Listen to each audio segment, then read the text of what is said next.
I'm going to cut off the sleeves.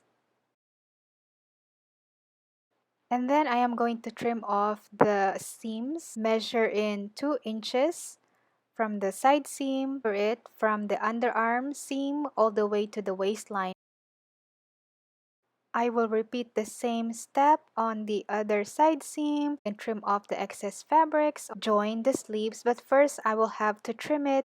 I simply match the side seam and the underarm seam just like this, and I place the sleeve right under so I can trace the curve of the armhole, and I'm just using my pins to mark it. And then I added 1/4 of an inch seam allowance just like so, and I'm going to trim off the excess fabric. Now it's time to attach the sleeves. I am going to match the underarm seams and the shoulders and then pin it all the way around.